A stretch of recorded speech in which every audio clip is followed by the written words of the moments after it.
Jamie Foxx states in this, spoiler alert, but Jamie Foxx states in the special that Diddy was responsible for what happened to him, and he is the one that called the FBI on him. So it's gotta be a joke though, right? I don't think he was joking.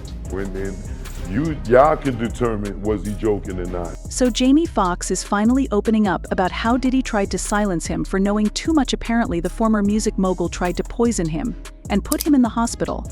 And that's exactly why for the past year the actors have been in hiding, but now that Diddy's in jail, Jamie finally feels safe enough to talk about his horrifying experience. He's laying it all out in his upcoming comedy special, taking a page out of Cat Williams' book. And after listening to his testimony, Jamie Foxx is out of the dark. So Jamie's been kind of a wall ever since he got that health scare back in 2001-23. His daughter Cornine Foxx posted about him being in the hospital in April that year, and well, that was it for the next couple of months. Fans never actually heard updates about the actor's health. There were vague reports about him getting better, celebrities wishing him well, and family members asking for prayers, but no actual information. And so for the longest time, My daughter thinks sometimes I'm too thankful nowadays, because I just be so thankful. I was drinking some water. Wow, you taste this water? It's so wet. This is the wettest water. Was it like this before that? Jamie Foxx is finally breaking his silence about a terrifying chapter in his life, a period during which he claims that Sean Diddy Combs attempted to silence him for knowing too much.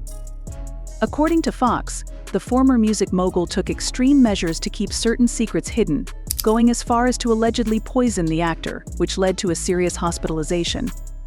For the past year, Foxx has been notably absent from the public eye, sparking widespread speculation and concern about his well-being. Now, in a bold move, Jamie is ready to share his side of the story and expose the dark events that led him into hiding. For over a year, rumors swirled about Foxx's health and mysterious absence from Hollywood. Some said he was dealing with a severe illness, while others speculated that he was retreating from the limelight for personal reasons. However, Foxx has revealed that the true reason for his disappearance was much more sinister. He alleges that Diddy, once one of the most powerful figures in the music industry, tried to harm him to ensure his silence.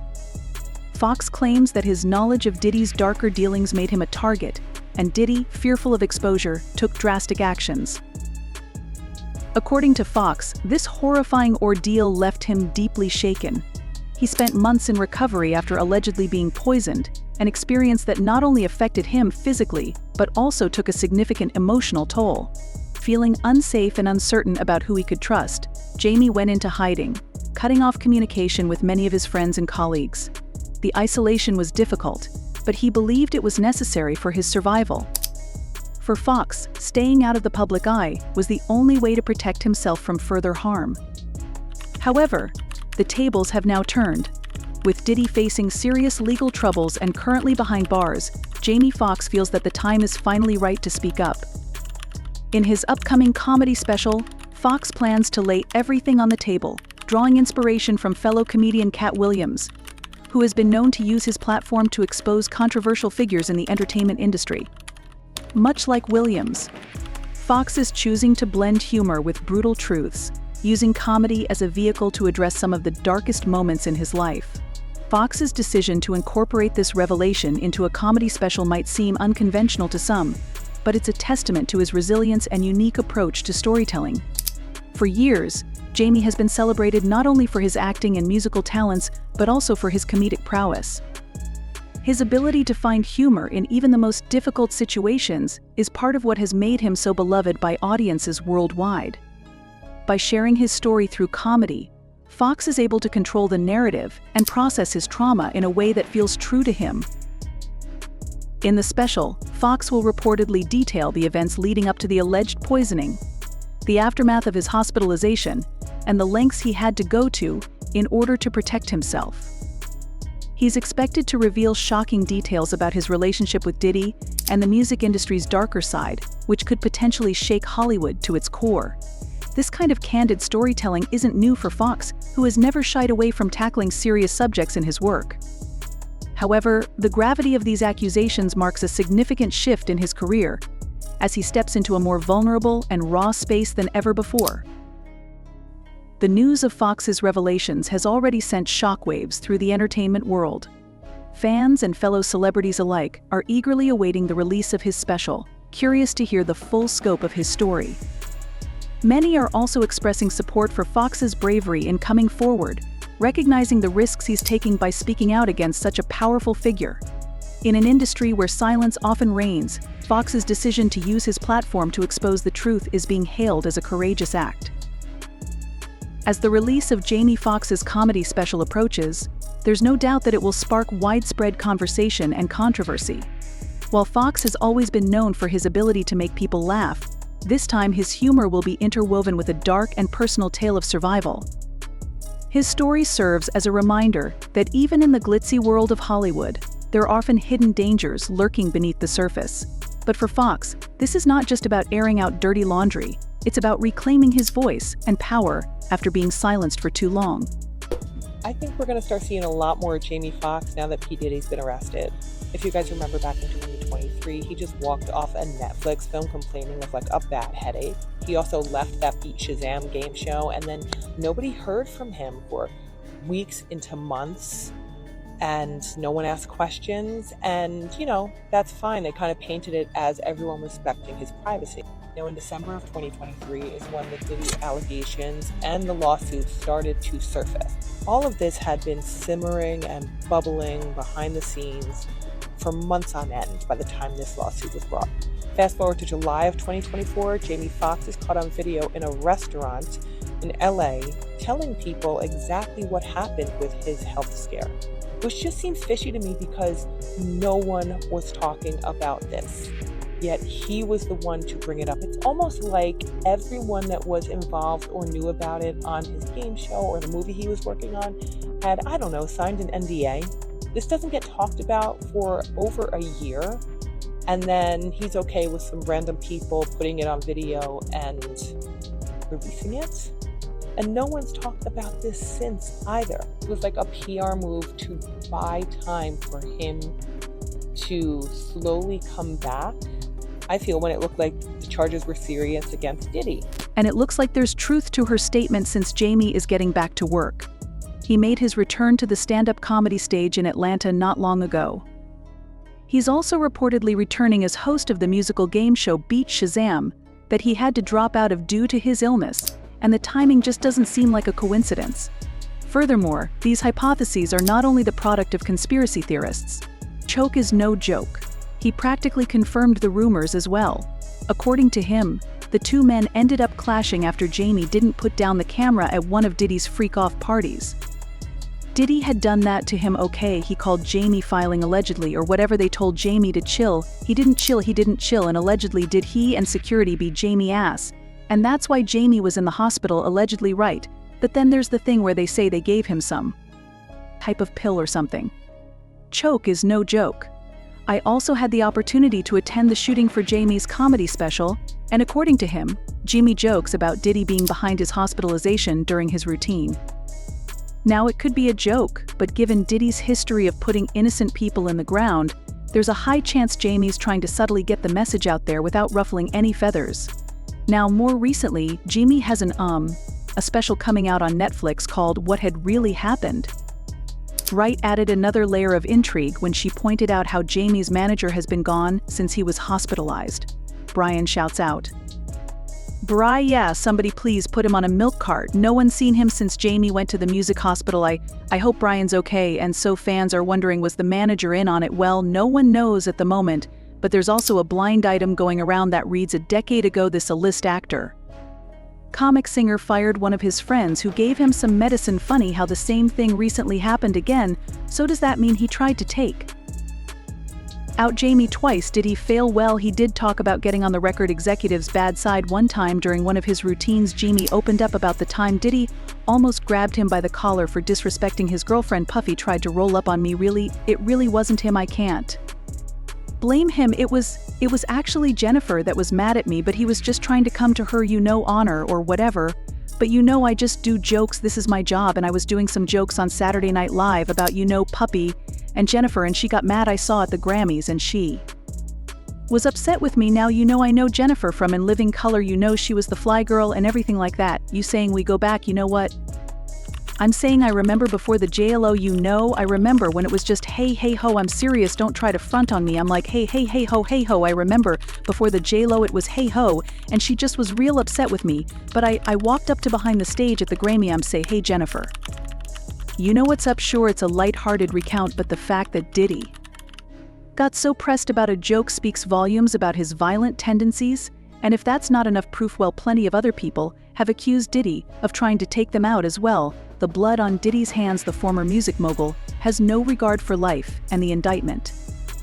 According to court filings, when workers witnessed his maltreatment or others endangered the company's authority or reputation, and members and associates of the enterprise participated in acts of violence, threats of financial and reputational harm, and verbal mistreatment. These acts of violence included kidnapping and arson. Now, the arson me mentioned here refers to the time Diddy set Kid Q's car on fire for trying to put moves on Cassie back in 2011. Cassie and Diddy hit a rough patch. She started talking to Kid Psy, and, well, Diddy didn't like that one bit according to Cassie's lawsuit. Mr. Combs told Miss Ventura that he was going to blow up Kid Psy's car, and that he wanted to witnesses would testify at trial to the circumstances surrounding the abduction and break-in, which are verified by police reports and other documents. Approximately 2 weeks later, the defendant's co-conspirators set fire to an individual's vehicle by slicing open the car's convertible top and dropping a Molotov cocktail inside the interior. Police and fire department reports extensively document the arson and conclude that the fire was intentionally set several times.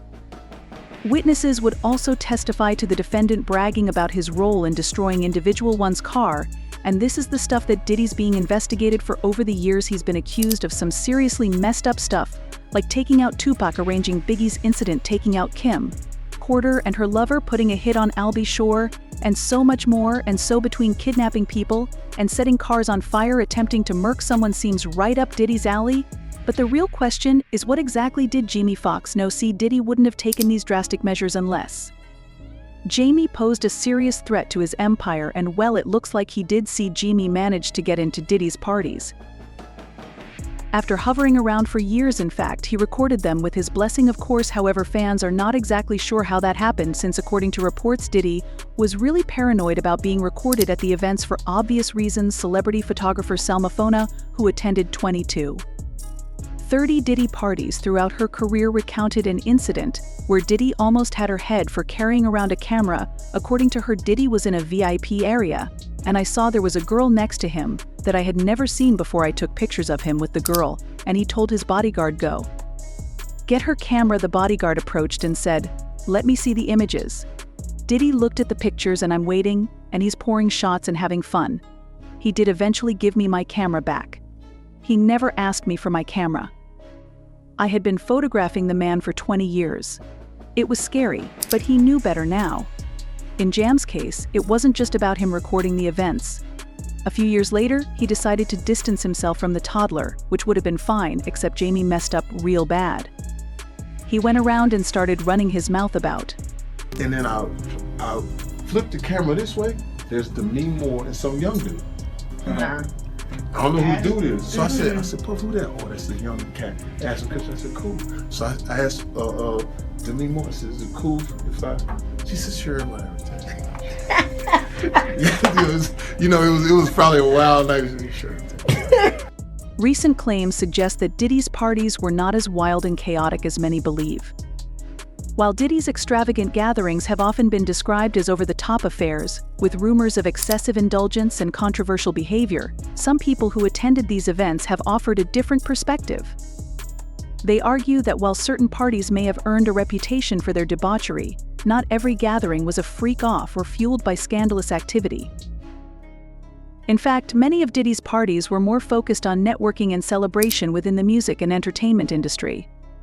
These events often served as opportunities for artists, producers, and industry insiders to connect, collaborate, and enjoy a more sophisticated atmosphere.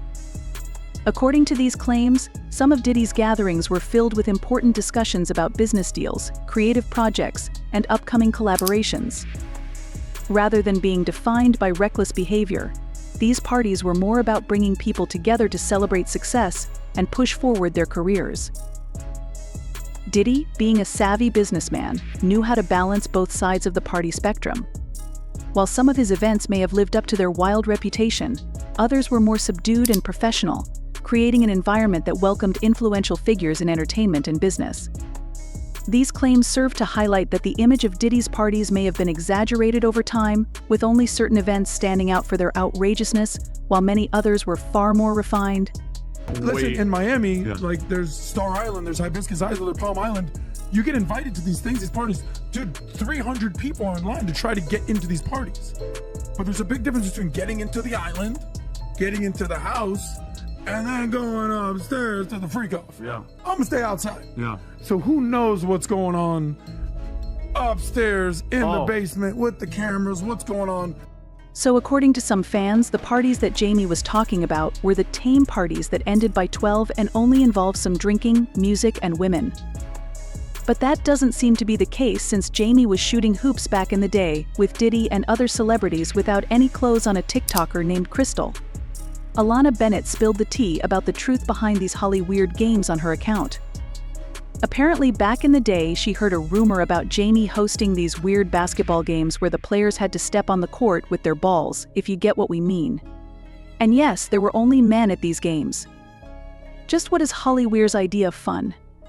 Is this another sort of ritual? As for who attended these parties, well, Crystal didn't take any names, but she did mention a sigh. Yeah, that's plenty of a sign. But how do we know Crystal didn't make up falsehoods to become viral on the platform? She heard it on a radio station. So back in the 90s, my mom nicknamed Jamie Foxx. Like, if you take the O out of his name and replace it with a U, that's what she used to call him. But to his face, it's like a haha joke, because he used to bang so many guys and girls in Hollywood. When I heard about the Jamie Foxx situation, I was literally like 7 years old. And a lot of you guys don't understand that I practically lived at radio stations with my mom. Like, I was there 24/7. I was always at the radio station, so I got to hear adults talking about things. And she isn't exactly wrong, since fans discovered a letter from the actor to his neighbors apologizing for, the balls. The letter reads, "To all my neighbors, I just want to say that I'm sorry and I'm sending gift baskets to you for all the wrong I've done. We used to play S0NED basketball in the back for clinical reasons to release the soul. Part of my fence was down, and I didn't know that the lady and her family were there. I wasn't there at the time, but what got me apparently, after Crystal's videos started going viral, she received an anonymous call from someone telling her to take the videos down if she wanted what was best for her, and she didn't want to end up on the chopping block. So she took down the videos and posted another one, clearing up any confusion." So very recently I did some videos, and those videos got back to someone, and I got a phone call from someone. And I just want to apologize for anyone that I offended. I take back everything that I said, and the videos are private.